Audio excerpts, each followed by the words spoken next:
حکیم لقمان رحمۃ اللہ علیہ فرماتے ہیں، اللہ تعالیٰ تمہیں کم دے اور دوسروں کو دولت سے نوازے تو تم حسد نہ کرو کہ یہ اعلیٰ قسم کی سخاوت کے برابر ہے جس کا ثواب سمندر کی طرح ہے۔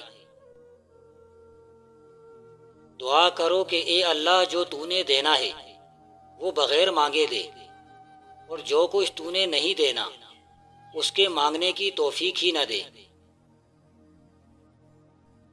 جس چیز کو ہم باعث عزت سمجھ رہے ہیں اس کی موجودگی میں لوگ ذلیل ہیں۔ آپ کی سانس گنتی کے مقرر ہو چکے ہیں۔ نہ کوئی حادثہ آپ کو پہلے مار سکتا ہے، نہ کوئی حفاظت آپ کو دیر تک زندہ رکھ سکتی ہے۔ جب آپ اپنے ماضی کو حال پر فوقیت دیتے ہیں تو آپ مذہبی آدمی بن جاتے ہیں۔ جب مستقبل کو فوقیت دیتے ہیں تو پھر سائنسی آدمی بن جاتے ہیں۔ سائنس ماضی سے نجات پاتی ہے جبکہ مذہب ماضی کی طرف رجوع کرتا ہے۔ جو کسی مقصد کے لیے مرتے ہیں وہ مرتے نہیں ہیں، اور جو بے مقصد جیتے ہیں وہ جیتے نہیں ہیں۔ وہ بندہ مر گیا جو کسی کے دل میں نہ رہا۔ آدمی کب مرتا ہے؟ جب دل سے اترتا ہے۔ پسندیدہ چیز سے جدائی موت ہے۔ جن کی پسندیدہ چیزیں موت سے پرے ہیں ان کو مرنا آسان ہے۔ جن کی پسندیدہ چیزیں یہاں رہ جائیں گی ان کے لیے موت مشکل ہے۔ جس سے طاقت ملتی ہے اس سے کمزوری ملتی ہے۔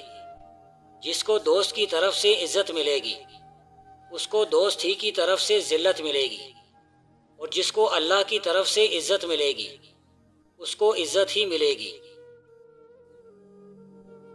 اللہ اس بندے پر اپنی رحمت کی بارش کرتا ہے جو پارسا ہوتا ہے اور لوگوں سے سوال نہیں کرتا، چاہے بھوکا مرتا رہے۔ منافق کی دوستی سے 1000 گنا بہتر ہے کہ تم کھلم کھلا دشمنی کا اعلان کر دو۔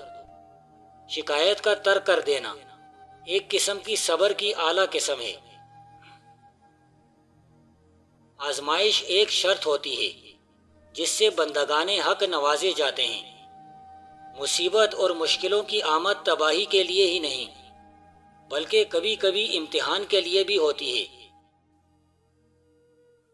ہر انسان کے دل کی آنکھ بند رہتی ہے۔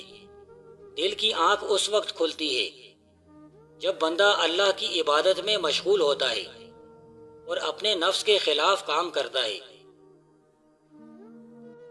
50 سال والی عورت گوبھی کے پتوں کے پانی سے منہ دھو لے، چہرہ 20 سال جیسا نظر آنے لگے گا۔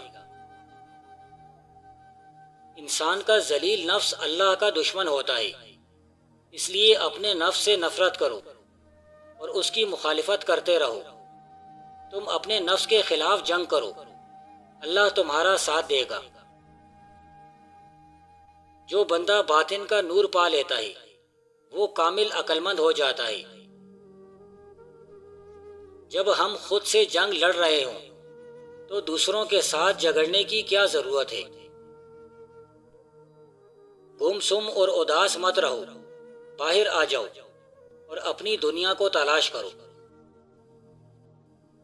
اے انسان، جب تو عمل کر لے تو پھر دعا کر کے قبولیت ہو۔ عمل کے بغیر دعا خراب بیج کی طرح ہے۔ اگر عمل کے ساتھ دعا کرنا میسر نہ ہو تو درد سے دعا کر، اس سے مقصود حاصل ہو جائے گا۔ جب موت سے پہلے موت کا مقام سمجھ آ جائے تو موت کے بعد ملنے والے انعام موت سے پہلے ملنا شروع ہو جاتے ہیں۔ اگر تیری نسبت باقی کے ساتھ ہو گئی تو تو باقی ہو جائے گا۔ اب تیری نسبت فانی کے ساتھ ہے اس لیے فانی ہے۔ فنا سے نسبت اٹھا کے بقا میں لگا دے تو سب آسان ہو جائے گا۔ گھبراؤ مت، آزمائشیں تیرے لیے ایک رحمت کی مانند ہے، تاریکی تمہارے لیے ایک مشعل راہ ہے۔ میں انتظار میں رہوں گا تمہاری خاموشی ٹوٹے، تمہاری روح لرزے، تمہارا پیار جاگے۔ غصہ چھپی ہوئی آگ کی طرح ہے، اگر تم اپنے الفاظ اس آگ میں ڈال دو گے تو تمہارے لیے اسے سنبھالنا مشکل ہو جائے گا۔ حضور صلی اللہ علیہ وسلم کی محبت پر اپنی عقل قربان کر دے اور ان کے بتائے ہوئے راستے پر خدا کے بھروسے چل پڑ۔ عبادت کرنی ہے تو پہلے توبہ کرو، جو بھی گناہ کیے اس پر ندامت کرتے ہوئے اللہ سے معافی طلب کرو، پھر عبادت کی طرف بڑھو۔ جو انسان ظالموں کے ساتھ ہنسی خوشی زندگی بسر کرتا ہے گو وہ ظلم نہیں کرتا، پھر بھی وہ ظالم کہلائے گا۔ دنیا تجھے کچھ بھی کہے کچھ بھی دے، لیکن خبردار تو کبھی بھی دنیا کی طرف مائل مت ہو۔ دنیا ایک دھوکے کے سوا اور کچھ نہیں۔ ذلت کو برداشت کرتے رہنے سے بہتر ہے کہ تم اس دنیا سے کوچ ہی کر جاؤ۔ یاد رکھو، انسان کے پاس ایسی طاقت بھی موجود ہے جس سے وہ مستقبل میں بآسانی دیکھ سکتا ہے۔ یہ طاقت اس وقت جنم لیتی ہے جب حواس خمسہ سو رہے ہوں۔ جو اللہ سے محبت رکھتا ہے اس کو انسانوں کی کوئی پرواہ نہیں ہوتی کہ لوگ اسے برا کہہ رہے ہیں یا اچھا۔ ہم جو کچھ قرض اللہ کو دیتے ہیں، یعنی کوئی نیک کام کرتے ہیں، تو اس میں ہمارا ہی فائدہ ہے۔ جیسے ہم زمین میں ایک دانہ بوتے ہیں تو اس میں زمین کا فائدہ نہیں ہے بلکہ ہمارا فائدہ ہے۔ دنیا میں جو بھی جاندار ہیں وہ صرف اپنی نفسانی خواہشات کے جال میں پھنس کر تباہ و برباد ہوتا ہے۔ جو بات آپ کے دل میں اتر گئی وہی آپ کا انجام ہے۔ اگر آپ کو موت آ جائے تو جس خیال میں آپ مریں وہی آپ کی عاقبت ہے۔ جو آدمی موت سے نہیں نکل سکتا وہ خدا سے کیسے نکل سکتا ہے؟ اپنی ہستی سے زیادہ اپنا نام نہ پھیلاؤ، نہیں تو پریشانی اور مصیبت تمہارا مقدر بن جائے گی۔ بندے کو جب درد پہنچتا ہے تو اس کا سب سے بڑا فائدہ یہ ہوتا ہے کہ وہ اللہ سے قریب ہو جاتا ہے، کیونکہ جب انسان کو تکلیف پہنچتی ہے تو وہ سب سے پہلے اللہ کو پکارتا ہے۔ استعداد سے زیادہ کی تمنا ہلاکت ہے اور استعداد سے کم کی خواہش آسودگی ہے۔ حق کیا ہے استعداد کے مطابق حاصل، احسان کیا ہے حق سے زیادہ حاصل، محرومی کیا ہے حق سے کم حاصل۔ آنسو قرب کا ثبوت ہے۔ جب روح کا روح سے وصال ہوتا ہے تو آپ کو آنسو آ جاتے ہیں۔ منافق وہ ہے جو اسلام سے محبت کرے اور مسلمانوں سے نفرت۔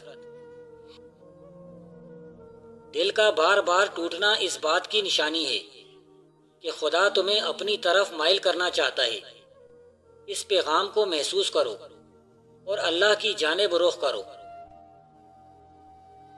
اگر دولت مند ہونا چاہتے ہو تو صبح اٹھ کر یا اللہ یا صمد 313 بار اول آخر درود شریف پڑھ لیا کرو۔ 11 دن یہ عمل کر لیں، انشاءاللہ پھر دیکھنا بے بہا دولت آ جائے گی۔